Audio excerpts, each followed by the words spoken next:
they declared war on Israel. A few days later, the Muslim world declared war on the Jewish people. And today we are dealing with the consequences of the evil work of the Palestinian Authority. Their propaganda machine. This is not Hamas work. Their delegations, their ambassadors, they have been working around the clock to defame Israel. Prior to October 7th, they funded and they empowered the BDS like a witch hunt, chasing Israel in every global or international arena. Well, that created a generation of indoctrinated, rigid Palestinians who also have American citizenships, who also have European citizenships. So they paved the way. They prepared the climate, the ground, to breed hate against Israel. When October 7 was only the trigger that jihadists did. But the Palestinian Authority paddled the wave. And this is why I say the Palestinian Authority is dangerous. My opinion, my humble opinion, as someone who used to believe that I was born Palestinian, but nobody ever told me why. So I went on believing, up to just recently, by the way. I didn't mind if people called me Palestinian. I used to take it lightly. After studying the history and seeing the impact of the Palestinian delusion, Palestinian hateful indoctrination, the victim mentality that is based on self-inflicted trauma, blaming Israel and blaming the rest of the world. This is a very, very dangerous mentality. This is not the American spirit that I know. And this is, at least in nationality, I'm an American. I'm very good friends with Israel and the Jewish people, and it's all about resilience, it's about survival, it's about the good fight. And what's so-called Palestinians? They are not ethnicity, they are not a nationality. The only thing that they have in common is their self-inflicted catastrophe as outcome of their poor decisions. This is the only bond that brings it together. It's not a Bible, it's not blood.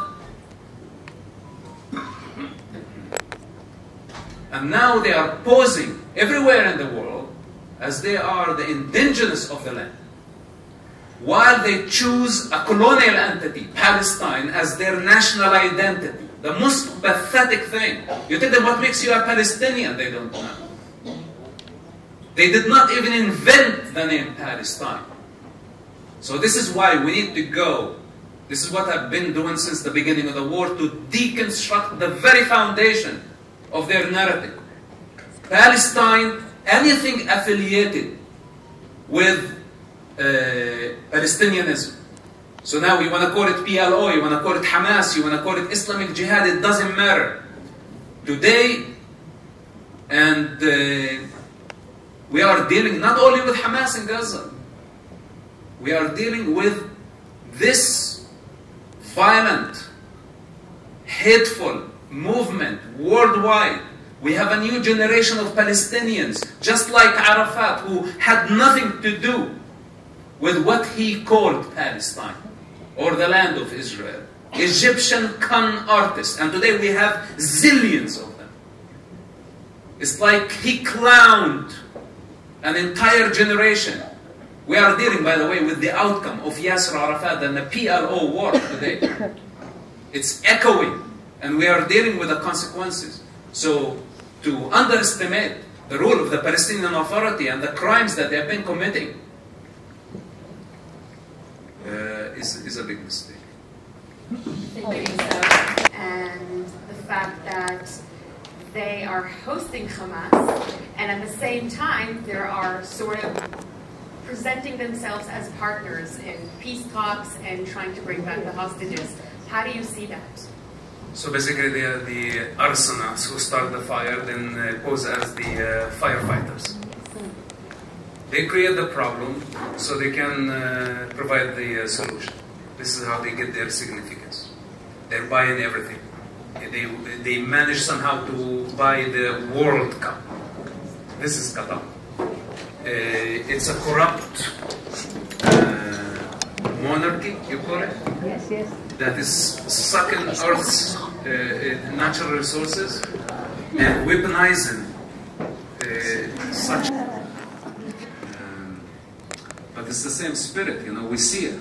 And the Palestine is very dangerous trigger. Very dangerous trigger. It's I described it at the beginning as a black hole that could swallow everything, and now people invited this victimhood. It's a very dangerous mentality, and now it's taken over Europe. People protesting, and all those who have failed in life, projecting their hatred on the Jewish people, the most productive minority out there. It's like literally choking their own lifeline. And they just want to applaud the angry mob. And the movement is growing. So they invited now Palestine to their backyard. It is going to fire back at some point. My expectations, a civil war at some point in Europe. Because now the people are waking up that it actually, the Palestinian cause revealed the amount of influence, Islamic, Arab, communist influence in capitalist countries. Now the indigenous of the land are waking up and they realize, why do we have hundreds of thousands of people protesting in London every weekend? Every weekend since the beginning of the war. It's about 2 years almost. In Ramallah, nobody's protesting. In Riyadh, nobody's protesting. No one is protesting in the Arab world. Only in London, only in Europe, only in the United States. So this is now giving people an idea of what's happening. But this is dangerous also because the counter force is going to lead eventually to a clash between these two forces. Indigenous of the land and economical migrants who don't appreciate or accept the values and ethics of the Western civilization. The same problem that Israel is dealing with right now. Gaza and also the West Bank. And I don't want to go farther. I keep it for later. So this is the reality, and at some point they will have to realize that separation is a necessity, and if they don't separate, then the clash will continue for eternity. I answered part of this question in my previous answer. I had to leave the United States 6 months ago. And in fact, I have been on the move. I don't want to say my entire life, but at least I had some downtime where I was able to sit in one location for a few months without being assaulted or harassed or chased by maniacs who don't actually know who I am. And today, it looks like I cannot even stay in one city for more than a few days. So this has been the reality on campuses. It was very, very ugly, especially the first year of war. And I saw it coming. I saw it coming. It was a very, very dangerous place. So what happened to Charlie Kirk is not, I was not surprised. In fact, I'm afraid that things are going to roll towards. The divide is huge. The divide is huge.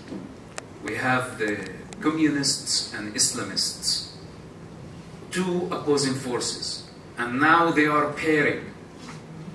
And their goal is to change the world order. They are aiming at the United States. They are using the social media. And the United States looks useless, incapable of stopping this flood coming from the East to sabotage the American social fabric, to divide the country, and to work on the differences. And by the way, Palestine as a trigger has worked for them very well in the last 2 years. And now, they're still manipulating. Even some of them accuse Israel or the Mossad of assassinating Charlie. And people believe in all these conspiracy theories. The situation is very dangerous. The truth is buried. People are not concerned of truth. It doesn't matter how much we tell them that what's happening in Gaza is a crime committed by Hamas when they weaponize civilians for global sympathy, and most importantly, to delegitimize Israel. And they succeeded. But nobody's willing to listen now because they took sides. And now it's very hard for them to take a step back and say, we apologize, we were wrong.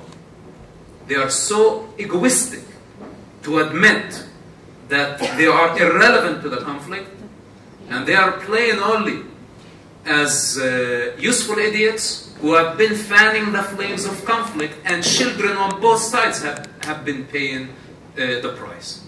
They don't want to humble themselves for a moment, and I'm talking about celebrities, influencers, cloud seekers. Everybody's profiting from the conflict. So why do they want it to end? So this is the reality of the United States. And if they underestimate, I said, and I say again, outlaw everything affiliated Palestine. The PLO was a terrorist organization just a couple of decades ago. Do it again. This is what I want from my country. I don't want anything Palestinian. I don't want to see keffiyas. I don't want to see Palestinian flags on the American streets.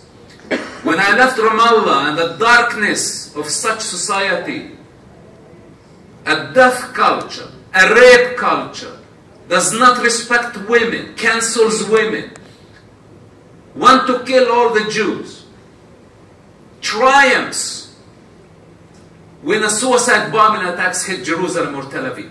It was a triumph for the people of Ramallah, for the people of Gaza. I left this sick society and migrated into the unknown, not driven by any desire that America would give me. I just needed my freedom. I left all my comfort, all my security behind me. And when I now arrive to the United States, I have pro-Palestine Palestinians, a new generation of self-righteous Palestinians who never been to Palestine, who don't know that Palestine never existed, and they are stealing my freedom. How am I supposed to feel about this? And who do I to complain to? The President of the United States? The Congress? The police? I just leave it to God. Wow. They host Hamas leaders, and I know some of them personally. Very dangerous people who orchestrated October 7th, who destabilized not only the region, but the globe. They should not be sitting and feeling immune to assassination. At least now they know that it's coming and it's near. For Qatar, let them do whatever they want to do. They are responsible. They are complicit. They are partners in the crime. And in my opinion, not only Hamas should be punished, also Qatar somehow should be punished for being complicit with terrorists who orchestrated October 7th massacre that led to the destruction of Gaza. So you say that behind the scenes they were supporting Hamas all along and then played being partners in trying to get back the hostages? I mean, obviously. I think there is no one in this room who would disagree with this. This is the reality of the Qatar involvement.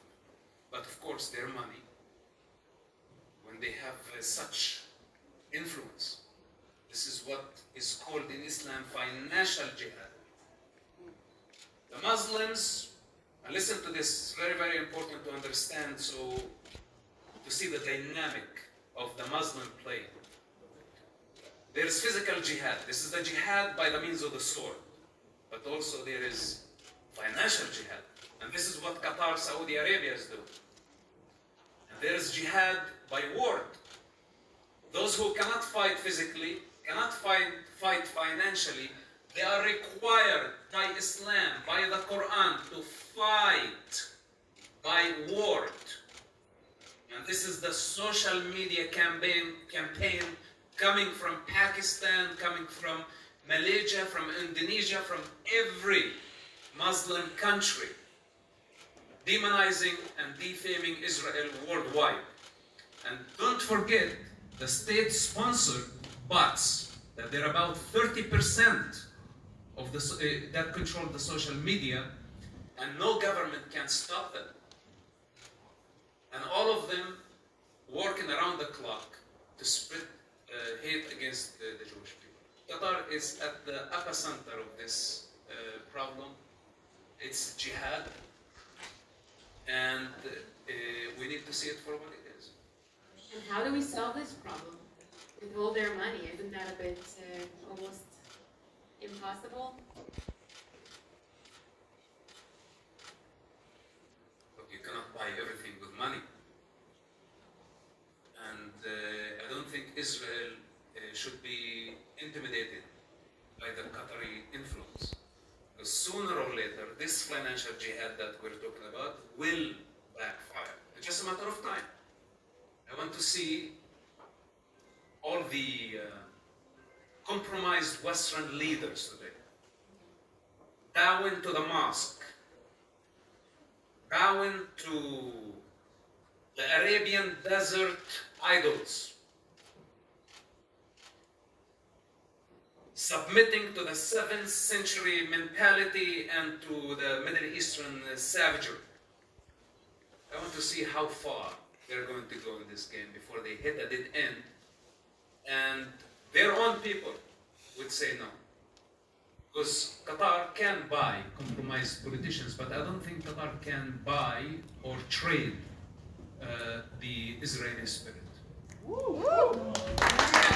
It's conversation, surrounded by beauty and crystal clear waters and beautiful sun. Look, I made a choice a long time ago. You know, this is not the first time I'm taking risk. I like to take risks, but I enjoy taking risks. But at least, you know, when you know that you're risking your life for people who at least appreciate. You know, not in the United States, my country. You know, I'm being criminalized like right now. Being accused of treason for stopping suicide bombing attacks from targeting civilians. Who killed Americans, who killed Jews, who killed all type of people. This is a moral decay. So what type of country I'm fighting? You know what, I became homeless again. And yes, I had to move to Israel thinking that Israel is the safest place. Something that I did not consider. The option was available many years ago when the Shin Bet offered me citizenship what was it, 8 years ago. I said, no, I don't want dual citizenship. I'm happy and it's enough to pay taxes in one country. This was basically my idea, and I refused. And I know the people here admire me very much, and I love my privacy. But unfortunately, there is no safe place left on earth. And if you don't see it now, sooner or later you're going to see it. Because you can hide your Jewish symbols. I cannot hide my face. I'm not willing to hide myself. It's a promise. This is my freedom.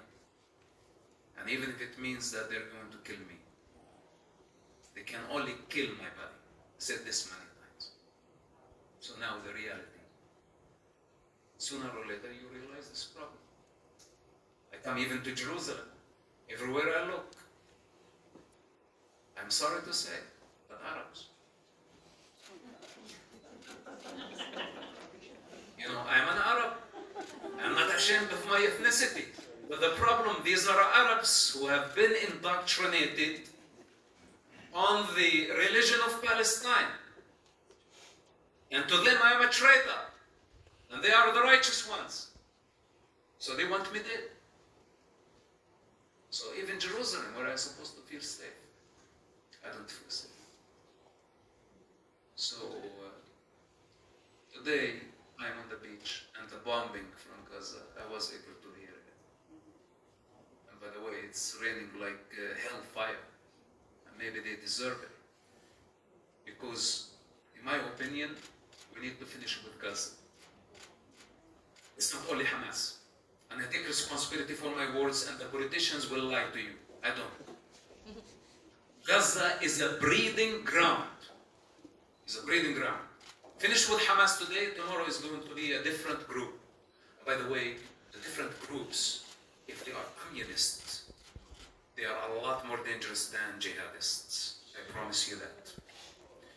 And maybe now the new generation of Palestinians says like, okay, Hamas screwed up. Look at the cause, it's global now. They are a giant movement with endorsement from everywhere, Hollywood, everywhere. They've got support. They can adapt easily to communist or socialist ideology, and they can become easily the neo-Nazis. And they need the breeding ground. And this must be demolished to ground zero. Has nothing to do with ethnic cleansing. This is a humanitarian displacement of the people who have been hijacked, not only by Hamas, by Palestinianism. And in order to deal with the Palestinian indoctrination, the Palestinian ideology, regardless of its color, whether if it's green or red, is to remove the breeding ground in Gaza and in the West Bank of what's known as refugee camps. All of them must be demolished to ground zero. These are the breeding grounds of terrorism. Then after that, if the Arabs wake up from their drunken and realize their true ethnicity, their true identity, then maybe there would be bridges built. But if they insist on being Palestinians, a hostile movement or entity to the state of Israel, I think Israel should not drop the fight until this score settled.